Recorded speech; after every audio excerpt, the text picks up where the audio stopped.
Soul land 3 के last part के and में हमने देखा कि तांग वुलन को पौधों की साधना कक्ष में अपार जीवन ऊर्जा और समय के 12 गुना अंतर का रहस्य पता चलता है, जिससे उसकी शक्ति तेजी से बढ़ती है।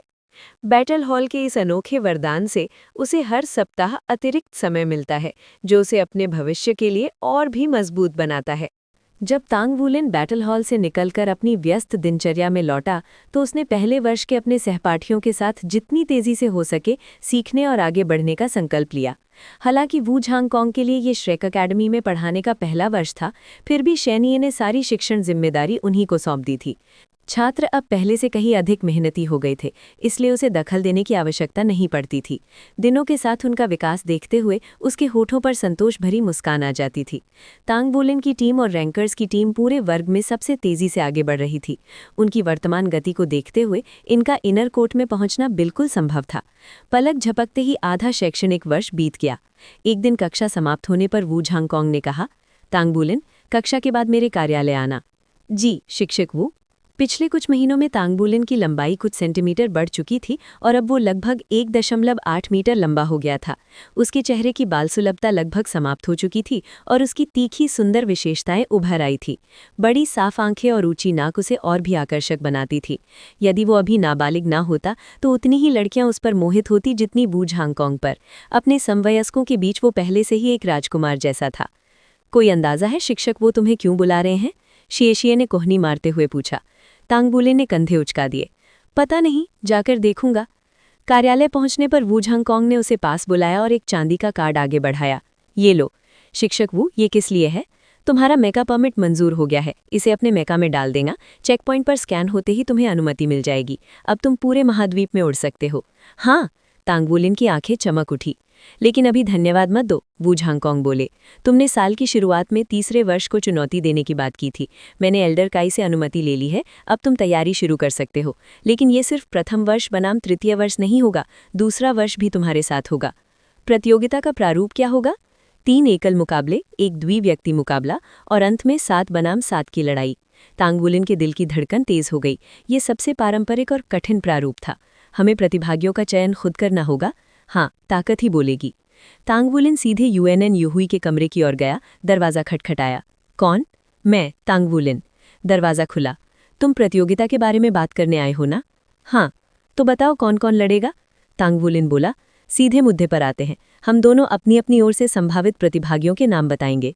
यूएनएन युहुई बोली। मूल रूप से ये मुकाबला दूसरा वर्ष बनाम तीसरा वर्ष होना चाहिए था। फिर भी मैं चाहती हूँ कि 2 एकल मुकाबले, द्विगल मुकाबले और अंतिम टीम में 4 लोग हमारे हो। तांग वुलिन ने भौं उठाई। ये तो सरासर पक्षपात है, यूएनएन युहुई ने ठंडी आवाज में कहा। तीसरे वर्ष के पास पहले से 2 one word battle armour master हैं। तांग वुलिन स्तब्ध रह गया। तो समाधान यही है, हम चयन मुकाबलों से तय करेंगे, जो जीतेगा वही तीसरे वर्ष से लड़ेगा। यूआनएन येहुई का चेहरा तनाव से भर गया। तांग वुलिन ने सीधा उसकी कमजोर नस पर वार किया था। भले ही सेकंड ग्रेड में कई प्रतिभाशाली छात्र हों, लेकिन वे फर्स्ट ग्रेड के सामने टिक नहीं सकते थे। वू सिदुओ की टीम को जिस तरह तांग वुलिन की टीम ने पूरी तरह कुचल दिया था, उसे देखने के बाद उसकी जीत पर से आस्था डगमगा गई थी। तांग वुलिन की प्रगति एक तेज रफ्तार गोली जैसी थी। उसकी चुप्पी को अवसर समझते हुए तांग वुलिन बोला, तो मैं ये प्रस्ताव रखता हूँ, जीत की सबसे बेहतर संभावना के लिए सिंगल्स बैटल में तुम, ये शिंगलान और वो सिदुओ उतरोगे। डबल्स बैटल में मैं और गू यूए संभालेंगे, क्योंकि हमारी टीम वर्क सबसे अच्छी है और हमारे पास सोल फ्यूजन स्किल भी है। मुझे यकीन है कि इस पर तुम्हें कोई आपत्ति नहीं होगी। टीम बैटल के लिए हम 5 लोग भेजेंगे, मैं, गू यूए, ये शिंगलान, शिए शिए और शू शियाओयान। सेकंड ग्रेड से तुम और यूए झेंगयू आओगे। इस तरह हमारी जीत की संभावना सबसे ज्यादा होगी। संक्षेप में, हम 2 सिंगल्स बैटल, डबल्स बैटल और टीम बैटल संभालेंगे और टीम बैटल में 5 हमारे क्लास से और 2 तुम्हारे क्लास से होंगे। नामुमकिन, यूआनएन येहुई तुरंत बोल पड़ी। क्या तुम मजाक कर रहे हो? अगर मैं ये शर्तें मान लूं तो अपनी क्लास को क्या जवाब दूंगी? तांग वुलिन ने सीधे उसकी आंखों में देखा। युआनन, सच कहूं तो हम लोग तुम लोगों से ज्यादा मजबूत हैं। उसकी नज़र में एक ऐसा आत्मविश्वास था जिसे झुटलाया नहीं जा सकता था। गहरी सांस लेकर युआनन येहुई ने खुद को संभाला। ठीक है, मानती हूं कि तुम लोग ज्यादा मजबूत हो, लेकिन क्या तुम सच में कह सकते हो कि इस योजना में कोई स्वार्थ है? ज्यादातर चुनाव समझ में आते हैं, मगर शिए शिए को वू सिद्धुओं पर क्यों? वो उससे ज्यादा मजबूत है और उसके पास अभी भी सिर्फ 3 रिंग है। ऐसे में शिए शिए किस तरह ज्यादा उपयोगी हो सकता है? तांग वुलिन कुछ पल चौंका। वो क्यों मुकाबला नहीं कर सकता? उसके पास भी जुड़वा मार्शल सोल्स हैं और वो मेरा साथी है। हमारे बीच तालमेल बेहतर है। युआनन येहुई ने होंठ दबा लिए। मैं इस पर सोचूंगी। उसी पल दरवाजा जोर से खुला और पीले चेहरे वाला शिए शिए अंदर आया। मैं अपनी जगह छोड़ देता हूँ, उसने ठंडे स्वर में कहा, और बिना कुछ और बोले बाहर भाग गया। शिए शिए, तांग वुलिन उसके पीछे दौड़ा। युआनन येहुई वहीं जमी रह गई। उसने मेरी बात सुन ली? क्या मैंने उसका दिल दुखा दिया? उसने मुट्ठियां भींच लीं।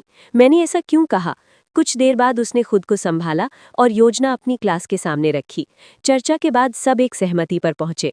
तांग वुलिन ने शिए शिए को पकड़ लिया। शिए शिए, शिए शिए ने ठंडे भाव से कहा, वुलिन, मैं ठीक हूं, मुझे बस थोड़ा समय चाहिए। तांग वुलिन ने उसे गले लगा लिया। हम सब तुम्हारी मेहनत जानते हैं। अगर कोई तुम्हारी ताकत पर शक करता है तो हम उसे अपने दम से गलत साबित करेंगे। शिए शिए की आंखें नरम पड़ गईं। मुझे गुस्सा इस बात का नहीं कि उसने मुझे कमजोर कहा, मुझे दुख इस बात का है कि उसकी नज़र में मैं बस इतना ही हूँ। तांग वुलिन बोला, अगर तुम्हें कोई लड़की पसंद है तो इतनी आसानी से हार मत मानो। पहले ये मत सोचो कि वो तुम्हें पसंद करती है या नहीं, बस अपना सर्वश्रेष्ठ दो। शिए शिए हल्की मुस्कान के साथ बोला, ठीक है, मैं हार नहीं मानूंगा। बाद में उसने बताया, मैं अभी रैंक 40 पर पहुंच गया हूं। तांग वुलिन चौंक गया। सच में? शाम को तांग वुलिन और युआनन येहुई मिले। उसने बताया कि सेकंड ग्रेड ने प्रस्ताव ठुकरा दिया है। चलो चयन प्रतियोगिता कराते हैं, ताकत खुद बोलेगी, उसने कहा। ठीक है, तांग वुलिन ने उत्तर दिया। युआनन येहुई ने पूछा, क्या ये शिंगलान तुमसे ज्यादा मजबूत है? तांग वुलिन ने बिना हिचक सिर हिलाया। एक के एक लड़ाई में मेरे जीतने की संभावना सिर्फ 30% है। ये सुनकर युआनन येहुई दंग रह गई। तो फिर 2 के बनाम 2 का क्या ख्याल है? इस बारे में तुम्हारी क्या राय है? तांग वुलिन ने पूछा। इसे भी मुकाबले से ही तय करेंगे। युए झेंग्यू और मैं, तुम और गु युए का सामना करेंगे, यूएनएन येहुई ने उत्तर दिया। ठीक है, एक और मुकाबला तय हो गया। अब बस टीम बैटल बाकी है, उसमें 7 लोगों की जरूरत होगी। तुम, गु युए और ये शिंगरान के भाग लेने पर हमें कोई आपत्ति नहीं है, लेकिन शू शाओयान और शिए शिए, इस पर हमें भरोसा नहीं है। मैं अपनी कक्षा के 2 छात्रों को आगे करूंगी और वे शू शाओयान व शिए शिए से 2 के बनाम 2 में लड़ेंगे।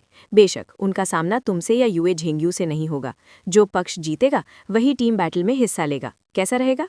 ठीक है, लगता है हम किसी नतीजे पर पहुंच गए। तांग वुलिन की इतनी जल्दी सहमति से युआनन येहुई असहज हो गई। तुम्हें इतना आत्मविश्वास किस बात का है? उसने हल्की मुस्कान के साथ कहा। सच कहूं तो तुम और युए झेंग्यू को छोड़कर तुम्हारी कक्षा में कोई भी वू सिद्धुओं की टीम का मुकाबला नहीं कर सकता। तुम कितने घमंडी हो सकते हो? उसने उसे घूरते हुए कहा। खुद देखना चाहती हो? हम वू सिद्धुओं की टीम और तुम्हारी कक्षा के 5 छात्रों के बीच एक मैच करवा सकते हैं, तुम और युए झेंग्यू को छोड़कर। देखते हैं कौन जीतता है। बस बहुत हो गया। युआनन येहुई गुस्से में पैर पटकते हुए चली गई। वो तांग वुलिन की घमंड भरी बातों से नहीं, बल्कि उसके शब्दों में छिपी सच्चाई से नाराज थी। उसकी कक्षा सच में पहले वर्ष की कक्षा से पीछे थी। तांग वुलिन ने उसकी पीठ को जाते हुए देखते हुए आंखें संकरी की। ये संवेक्षण प्रतियोगिता शिए शिए और शू शाओयान के लिए एक अच्छा मौका थी। केवल दूसरे वर्ष के छात्र ही नहीं, बल्कि उनकी अपनी कक्षा के साथी भी दोनों पर संदेह करते थे। चूंकि टीम बैटल में अतिरिक्त स्थान थे, इसीलिए शीर्ष रैंक वाले संतुष्ट नहीं होंगे कि उन्हें शामिल न किया जाए। इस प्रतियोगिता के जरिए दोनों अपनी ताकत साबित कर सकते थे। 2 दिन बाद प्रशिक्षण मैदान में ये संवेक्षण प्रतियोगिता आयोजित की गई। 2 मुकाबले होने थे, दोनों 2 के बनाम 2। पहला शिए शिए और शू शाओयान बनाम दूसरे वर्ष के डुआन हुनशायो और ये शिंगमो। दूसरा तांग वुलिन और गु युए बनाम युआनन येहुई और युए झेंग्यू। सबको इन मुकाबलों से बड़ी उम्मीदें थीं। एक और ये शिंगमो और डुआन हुनशायो खड़े थे। पिछले मुकाबले में ये शिंगलान ने डुआन हुनशायो को दबा दिया था, लेकिन इसका मतलब ये नहीं था कि वो कमज़ोर था। उसका मार्शल आत्मा दमन बस बेहद शक्तिशाली था। वो भी एक नियंत्रण प्रकार था और अपनी टीम में सबसे पहले 4 रिंग तक पहुंचा था, यहाँ तक कि युआनन येहुई से भी पहले। दूसरी ओर शिए शिए और शू शाओयान थे। दोनों को आमतौर पर तांग वुलिन की टीम की सबसे कमजोर कड़ी माना जाता था। उनमें कोई खास विशेषता दिखाई नहीं देती थी, शायद शिए शिए की जान पर खेल जाने वाली शैली को छोड़कर। इन मुकाबलों से तय होना था कि तीसरे वर्ष के खिलाफ टीम बैटल में कौन जाएगा। हालांकि सभी जानते थे कि असली आकर्षण दूसरा मुकाबला था। हालांकि तांग वुलिन और गु युए की साधना युआनैन ये हुई और युए झेंगयू से कम थी, लेकिन उनकी सर्वोच्च आत्मसंलयन कौशल इस कमी की भरपाई कर देता था। कोई नहीं जानता था कौन जीतेगा, मगर अधिकतर लोग फिलहाल तांग वुलिन और गु युए के पक्ष में थे। सबको हैरानी हुई जब बुजुर्ग काई स्वयं इस चयन प्रतियोगिता की निगरानी करने आए। पहले और दूसरे वर्ष के छात्र स्टैंड में भर गए, बेसब्री से मुकाबलों का इंतजार करते हुए। तांग वुलिन ने अपने साथियों के पास पहुंचकर शिए शिए और शू शाओयान के कंधे थपथपाए। आत्मविश्वास है? हाँ, शिए शिए की आंखों में दृढ़ता चमक उठी। शू शाओयान हंस पड़ी। बस वो मेरे रास्ते में ना आए तो सब ठीक रहेगा। शिए शिए ने उसे घूरा। तो तुम भी मुझे हल्के में ले रही हो? मैं दिखा दूंगा, मैं सबको दिखाऊंगा कि मैं कितना महान हूँ। उधर दर्शकों में लो गुइशिंग ने वू सिदुओं से पूछा, क्या तुमने वुलन से पूछा कि हम में से कोई भी इस चयन में क्यों नहीं है? वू सिदुओं ने होंठ काटते हुए जबरन मुस्कान बनाई। क्या तुम नहीं जानते वो कैसा इंसान है? बाहर से भला लगता है मगर अंदर से बड़ा चालाक है। उसने मुझसे कहा कि अगर शिए शिए और शू शाओयान हार गए तो हम जाकर दूसरे वर्ष की जोड़ी को चुनौती दे सकते हैं। वो बिल्कुल भी नियमों से नहीं खेलता। लो गुइशिंग ने अपना चेहरा ढक लिया। इतना बेशर्म कैसे हो सकता है? और मजे की बात यह है कि वो ये सब बड़ी धार्मिकता से कह रहा था।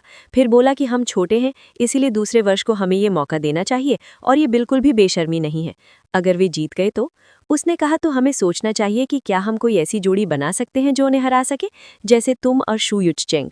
लो गुइशिंग की भौहें चढ़ गईं। क्या इसका मतलब यह है कि शिए शिए और शू शाओयान हमसे भी मजबूत हैं? वो सिद्धुओं ने बाहें बांध लीं। मुझे नहीं पता, लेकिन इतना जरूर जानती हूँ कि वुलन यूं ही अंदाजे नहीं लगाता। चयन मुकाबला बिना किसी औपचारिकता के शुरू हुआ। बुजुर्ग काई ने बस इतना कहा, दोनों टीमें मंच पर आईं। डुआन हुनशायो और ये शिंगमो मंच पर चढ़े।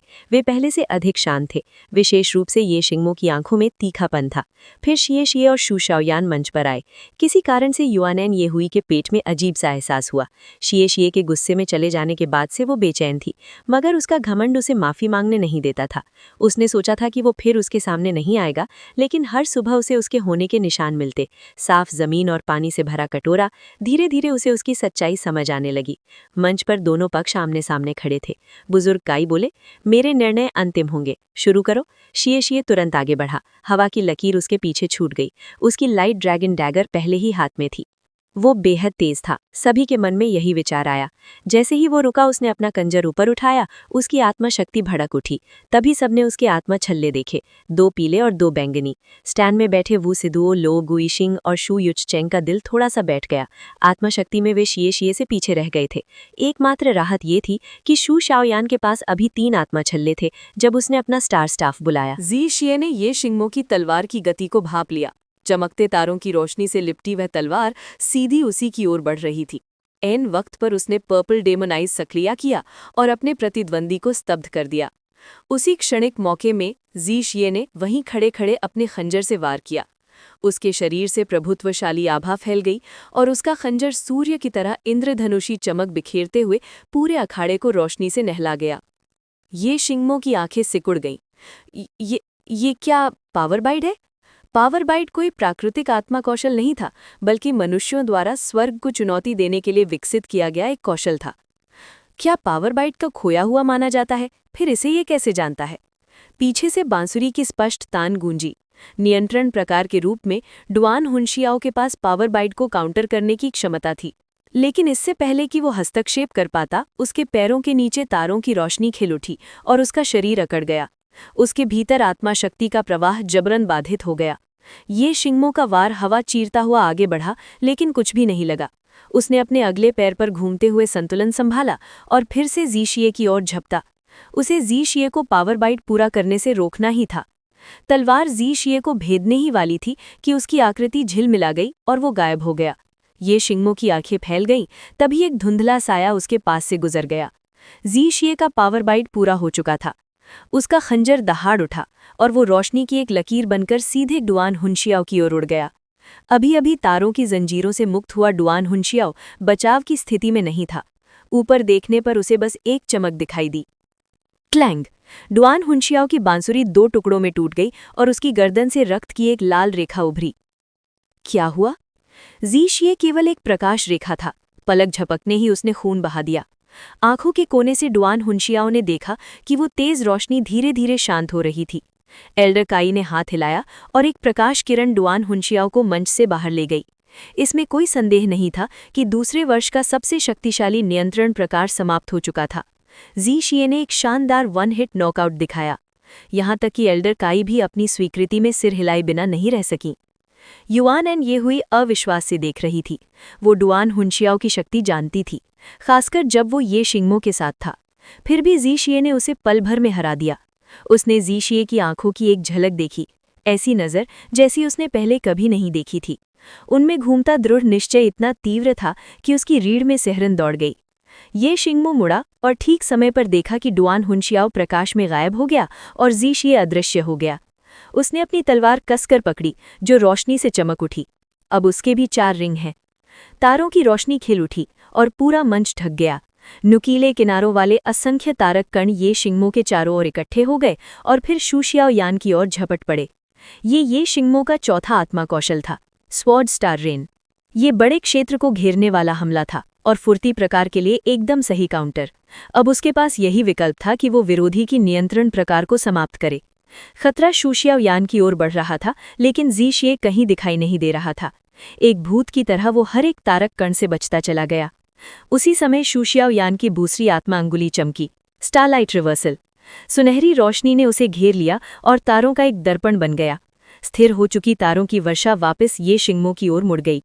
तभी जी शिए ये शिंगमो के पीछे प्रकट हुआ और अपने लाइट ड्रैगन डैगर से वार किया। ये पावर बाइट जितना शक्तिशाली नहीं था, लेकिन बिजली की तरह तेज था। ये शिंगमो को खतरा भांपते ही उसने आगे छलांग लगाई और साथ ही तलवार से तारों की एक लहर छोड़ी। वो बाल बाल बच गया, जबकि जी शिए फिर से गायब हो गया। आखिरकार तारों की धुंध उसके सामने सिमटकर एक बिंदु बन गई। क्लैंग! जी शिए का वार रुक गया। दूसरे वर्ष के छात्रों ने राहत की सांस ली, लेकिन वो राहत ज्यादा देर तक नहीं टिक सकी। टक्कर में ये शिंगमो पीछे हट गया। जी शिए ने फिर से पावर बाइट चार्ज करना शुरू किया। डर ये शिंगमो के दिल में समा गया। तभी उसके पैरों के नीचे तारों की रोशनी फूटी और जंजीरें उसे जकड़ने लगीं। जी शिए ने इस मौके का फायदा उठाया और रोशनी की लकीर बनकर उसके पास से निकल गया। उसने पीछे मुड़कर देखने की जरूरत नहीं समझी। एक पल बाद ये शिंगमो की गर्दन से खून की एक रेखा टपक गई। लड़ाई समाप्त हो चुकी थी।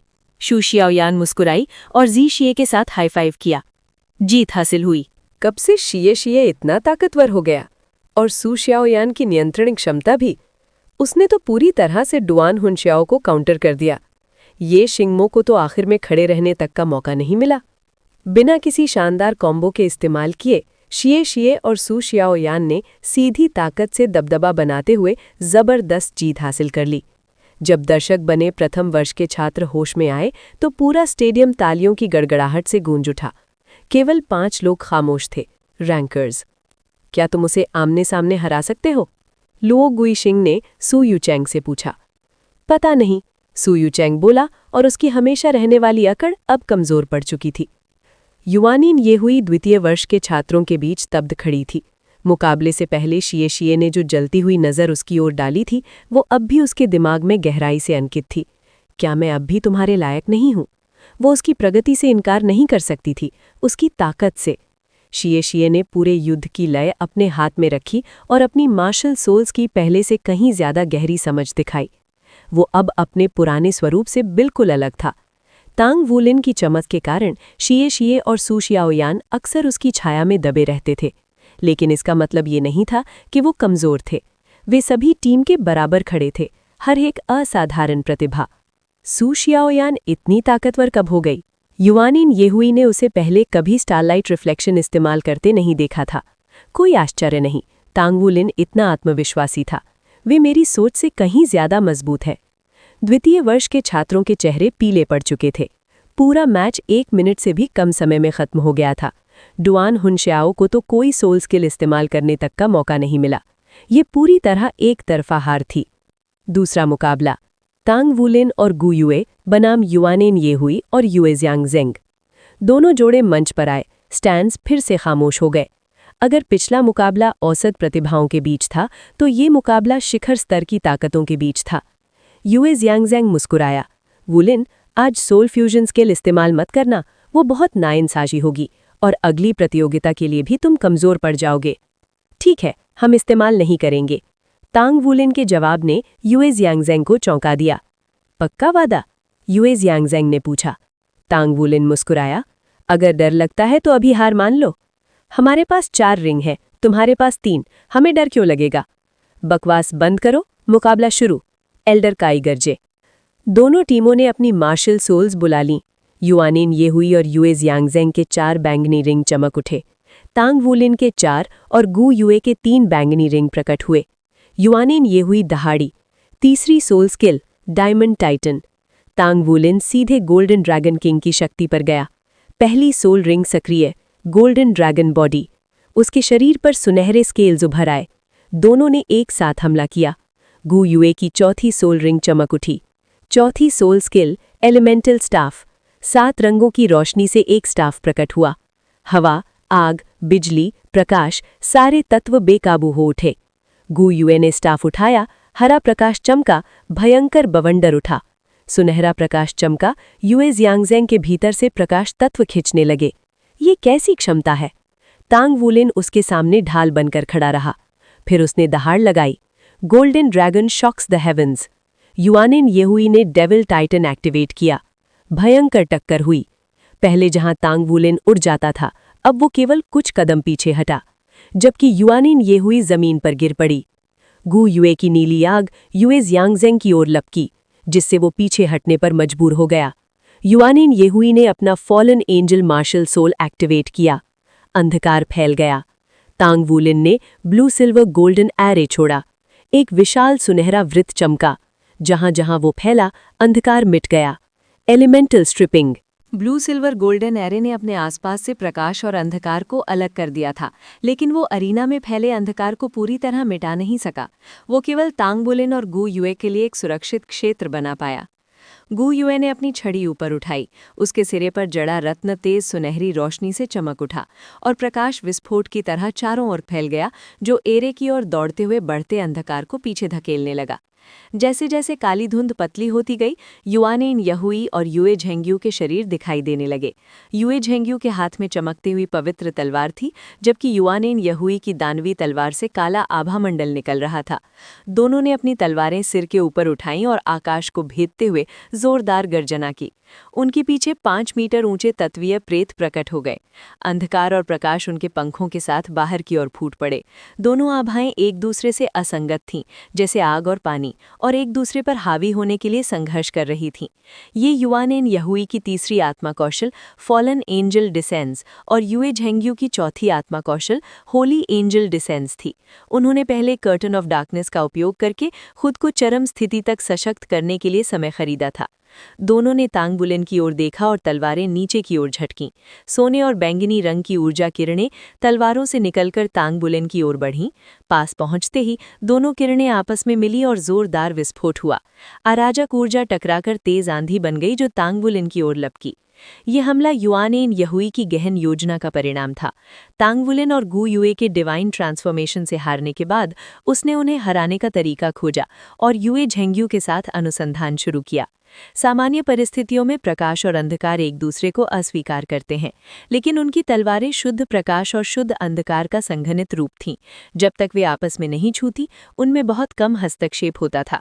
फॉलन एंजल डिसेंस और होली एंजल डिसेंस की वृद्धि के साथ जब दोनों ने संघनित प्रकाश और अंधकार ऊर्जा का हमला छोड़ा, तो उत्पन्न विस्फोट उनकी व्यक्तिगत क्षमता से कहीं अधिक शक्तिशाली बन गया।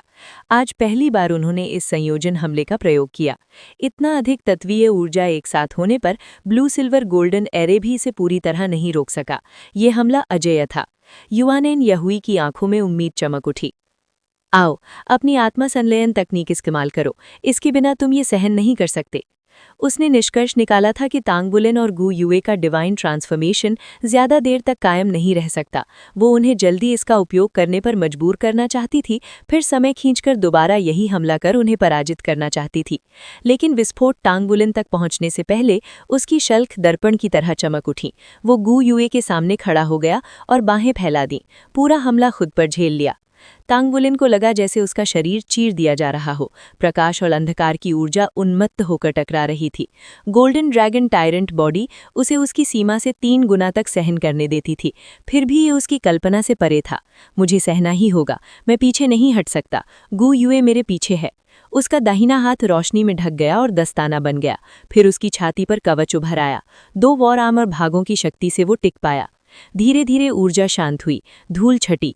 तांग वुलिन फटा और घायल खड़ा था, लेकिन वो एक कदम भी पीछे नहीं हटा था। उसकी आंखों में भयानक दृढ़ता थी और उसने ड्रैगन की गर्जना की। वो आगे बढ़ा, पूर्ण अत्याचारी की तरह। उसका पहला सुनहरा आत्मा वलय चमक उठा और उसके पैरों के नीचे सुनहरा एरे फैल गया। युआनेन यहुई और युए झेंग्यू की तत्वीय ऊर्जा तेजी से खत्म होने लगी। उनके पंख तक गायब हो गए, वे असहाय हो गए। चांदी की चमक के साथ गु युए उनके सामने प्रकट हुई। उसने अपनी छड़ी जमीन पर पटकी और आग, पानी, हवा और पृथ्वी मिलकर एक विशाल तत्वीय तूफान बन गए। युए झेंग्यू सीधे बाहर हो गया, जबकि युआनेन यहुई ने डायमंड टाइटन रूप लेकर सामना किया। गु युए की आंखें ठंडे झील की तरह शांत थीं। उसने तूफान को और शक्तिशाली बनाने के लिए उसमें लगातार छोटे तत्वीय गोले मिलाए। युआनेन यहुई पूरी तरह दबाई गई। ये गु युए का क्रोध था, ये उसका प्रतिशोध था, ये उन पर बरसी उसकी संपूर्ण शक्ति थी जिन्होंने तांग वुलिन को घायल किया था। गु युए के पास जब 7 तत्वों पर पूर्ण नियंत्रण था तो उसकी रणनीतिक संभावनाएं असीमित थीं। टैंग वुलिन को अपने अंतर्ज्ञान से ही महसूस हो गया था कि ब्लू सिल्वर गोल्डन एरे होने के बावजूद वो उसके खिलाफ ज्यादा कुछ नहीं कर पाएगा। एक और अग्निगोला युआनेन येहुई से टकराया और जोरदार विस्फोट हुआ। उसका चेहरा गंभीर था, मन में अनगिनत गणनाएं चल रही थीं।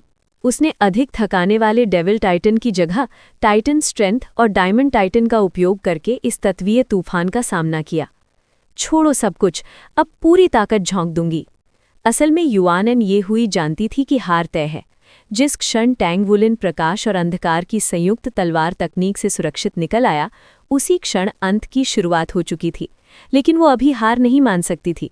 चाहे गु युए की आत्मशक्ति उनकी उम्मीदों से कहीं अधिक क्यों न हो, वो अंत तक लड़ेगी।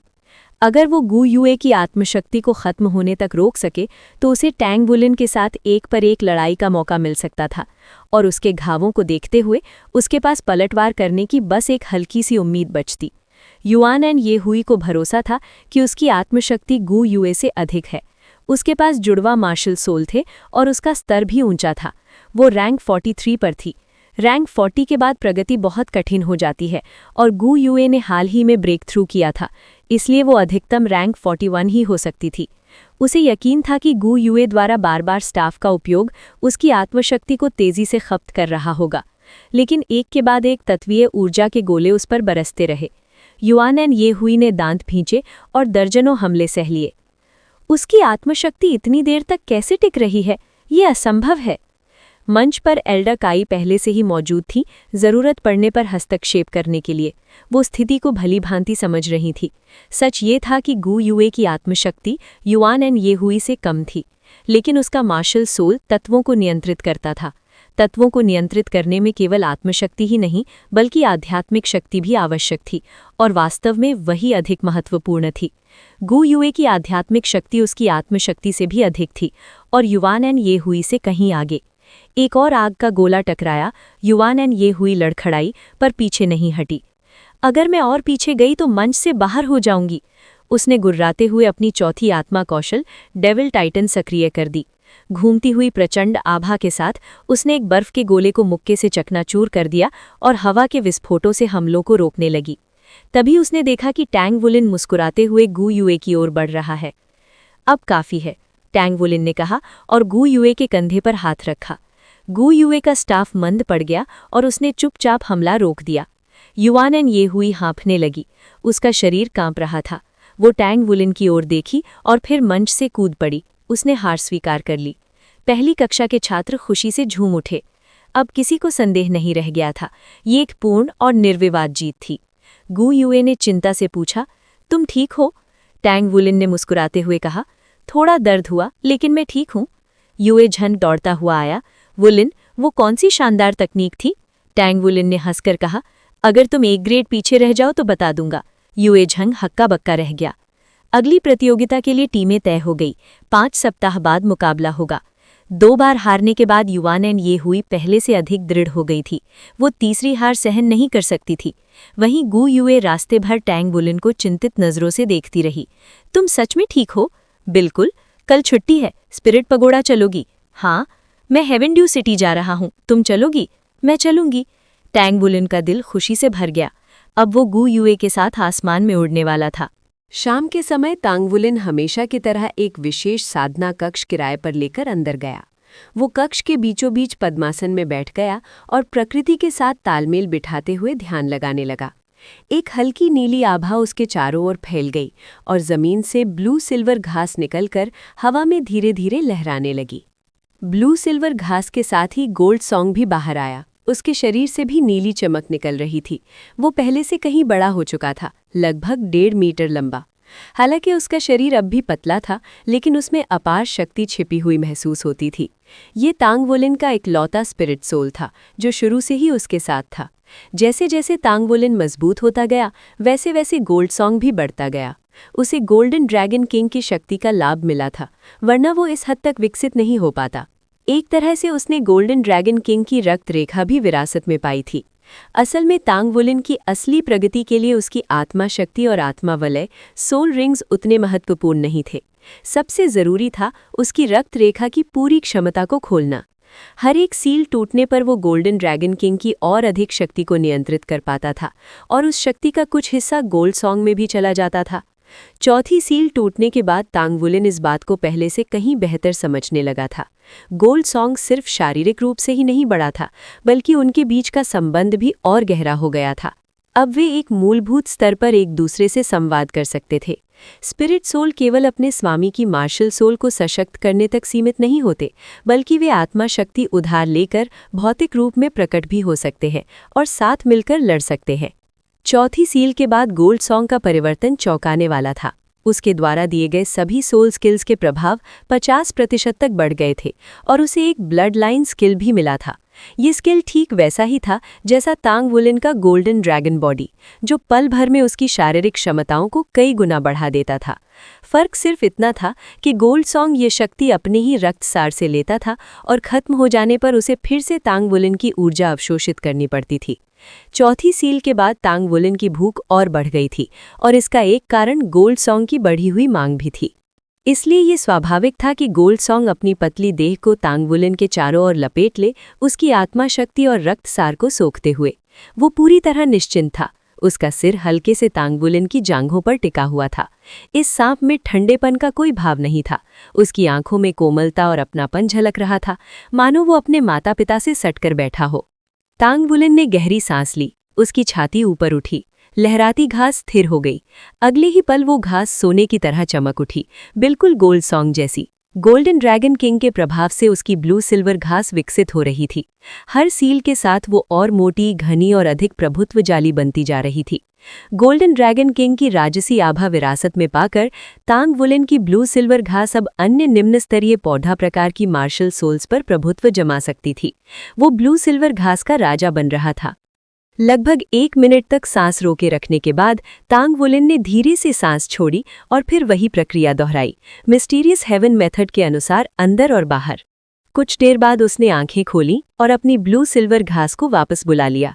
गोल्ड सॉन्ग उसके शरीर पर चढ़ता हुआ उसके गले के चारों ओर लिपट गया और अपना सिर उसके गाल से रगड़ने लगा। तांगवुलिन ने मुस्कुराते हुए उसका सिर सहलाया। ये एक लड़के और उसके सांप का रिश्ता था। अगर चाहो तो थोड़ी देर और बाहर रह सकते हो, उसने कहा। गोल्ड सॉन्ग ने सिर हिलाया। वो रोशनी में बदलकर उसके शरीर में समा गया। उसके शरीर पर सुनहरे पैटर्न कुछ पल चमके और फिर शांत हो गए। तांगवुलिन को साफ महसूस हुआ कि गोल्ड सॉन्ग के साथ उसका रिश्ता और मजबूत हो गया है। शायद जल्द ही वो गोल्ड सॉन्ग को अपने साथ लड़ने के लिए बुला सकेगा। युआनेन ये हुई और गु युए ये पहले से कर सकते थे, लेकिन उनके लिए अपने स्पिरिट सोल से अन्य क्षमताओं को सशक्त करना अधिक लाभदायक था।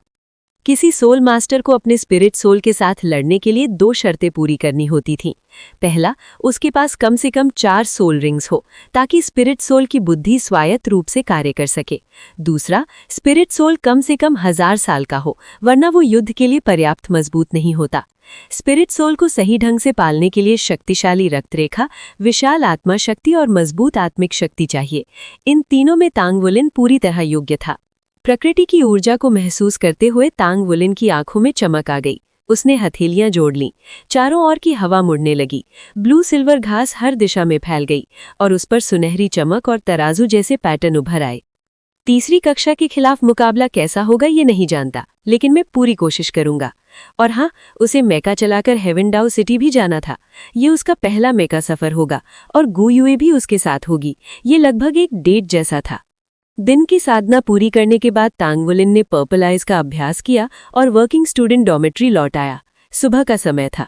जैसे ही वो अंदर पहुंचा उसने शिए को आंगन में झाड़ू लगाते देखा। ये लड़का सच में हार मानना नहीं जानता। वो मुस्कुराया। अब पहले से ज्यादा आत्मविश्वासी लगता है। शिए ने उसे देखा। आज जल्दी लौट आए, क्या तुम्हें और साधना नहीं करनी? तांग वुलिन ने कहा।